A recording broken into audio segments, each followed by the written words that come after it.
run it cold. That's what the instructor said. No warm-up, no excuses. I stepped up with a pistol I'd called a safe bet for years. Timer beeped. I pressed. Click. Not even a weak bang. Just that dead, stupid click that makes your stomach drop. I tried to play it cool. Tap rack. Nothing. Tap rack harder. My thumbs slipped because my hands were already sweaty. I felt 20 sets of eyes drilling into the side of my head. Somebody behind me let out this little sigh, like I was holding up traffic. I cleared it finally, got back on the gun. My grip felt like it belonged to somebody else. Shot the string anyway, and I knew it. The trust was gone before the drill even ended. That's what obsolete means here. Not hype, not specs. The guns that kept running when my ego didn't, and made everything else feel like a compromise. And the last one on this list, that one pissed me off. It made the decision too easy.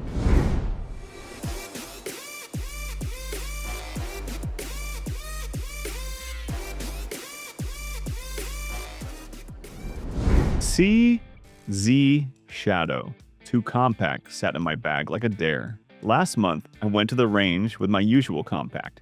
The one I trusted so long, I stopped questioning it. I only brought the CZ Shadow 2 Compact because my buddy kept poking at me like I was carrying training wheels. First mag, it pissed me off. Clean break, reset snapping back like it was impatient, sights were turning so flat it felt fake. I tried to hate it. I tried to find the catch. Instead, it just kept stacking hits. Like it didn't give a damn what I thought. A few mags in, my buddy goes, "You gonna shoot your gun, or are you done pretending?" I looked down, and there it was.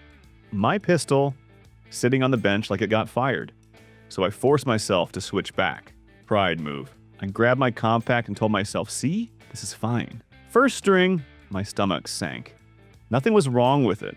It just felt behind, jumpier, trigger heavier. The sights took effort to calm down. It was like going from power steering back to bare hands and pretending that's normal. That's the obsolete part. Not a slogan, a gut reaction. The CZ didn't just shoot nicer, it made my safe bet feel like extra work. And what bothered me on the drive home wasn't that the Shadow 2 Compact was good. It was that I kept trying to talk myself out of it, and I couldn't.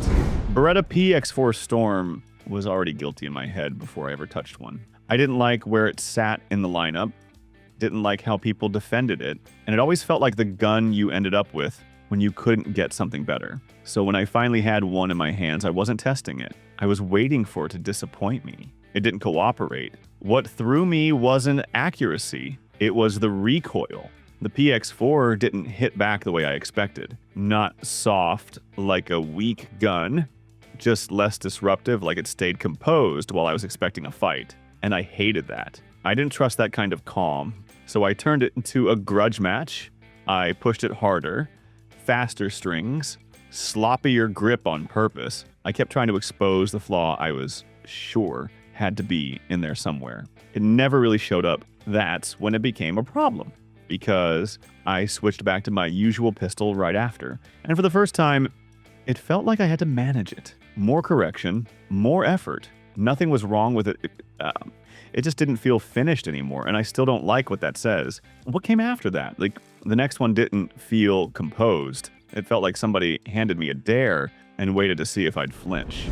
Honestly, Grand Power K100 had a flaw that made it an easy cut. Nobody gave a damn about it. No fanboy crowd, no you'll regret it warnings. Half the time, if you said K100, people looked at you like you just named a lawnmower part. That's why it sat in a box with 2 other pistols I planned to sell, because it felt like the obvious one to let go. Recently, I needed some cash. Decision made. I even had a guy lined up. Night before, I opened the box and lined all 3 up on the bench, like I was doing a last look at a junk drawer. I told myself I didn't need to shoot them. I told myself it was already decided. Then I loaded mags anyway, because I know what regret feels like. K100 went last, 1 mag, just to confirm. That was the mistake. It didn't do anything flashy. It just stayed together. Recoil came back controlled, not chaotic. The sights didn't scatter. It felt finished, like the gun wasn't asking me to babysit it. Standing there, I realized what obsolete actually means in real life. I had 2 better pistols in that box that suddenly felt like the wrong ones to keep. Not on paper. In my hands, the decision flipped. Next morning, the buyer showed up. I still sold a gun, just not the K100, and I hated how fast that answer changed. Died mid-string. Not kinda dim. Not maybe I hit the wrong button. Just gone. 1 second, I rode the dot.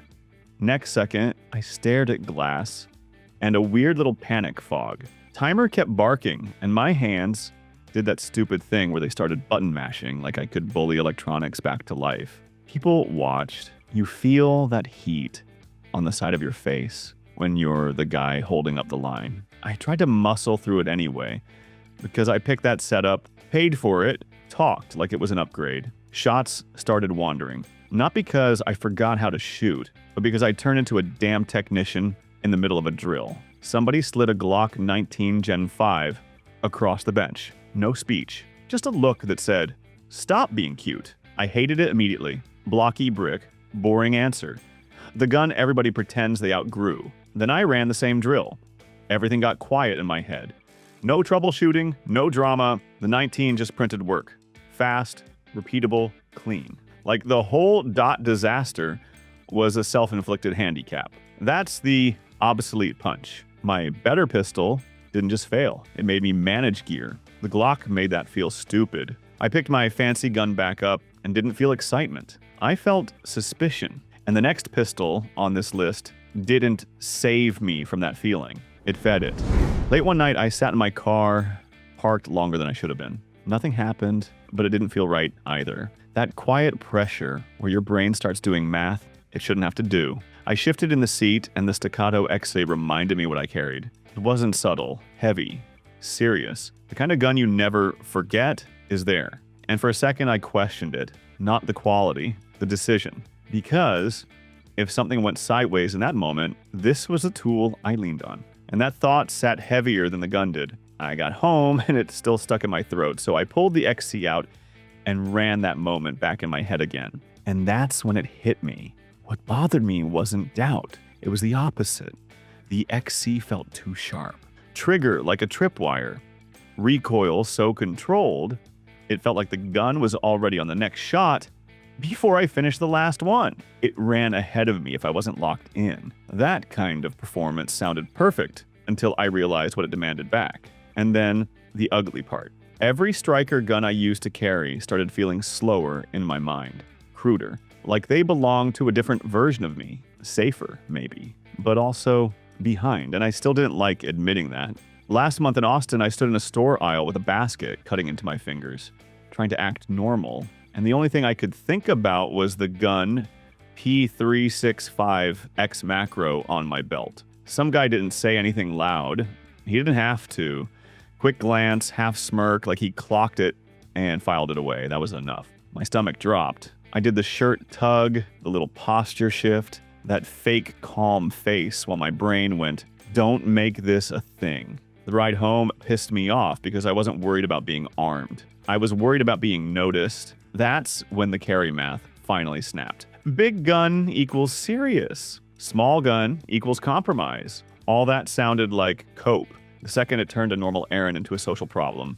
So I put the SIG P365 X-Macro on, and it was the first time that problem just disappeared. It sat slim, stayed planted, didn't shift when I reached, didn't peak when I bent, didn't turn Austin grocery store lighting into a damn stress test. Honestly, it still felt like a real pistol, not a tiny apology gun, not a brick you babysit all day. Once that clicked, a bunch of my old carry staples started looking unnecessary. That's obsolete in real life. When you stop making excuses and you just stop carrying the old answers. And after that, I reached for the last gun on this list, expecting more of the same.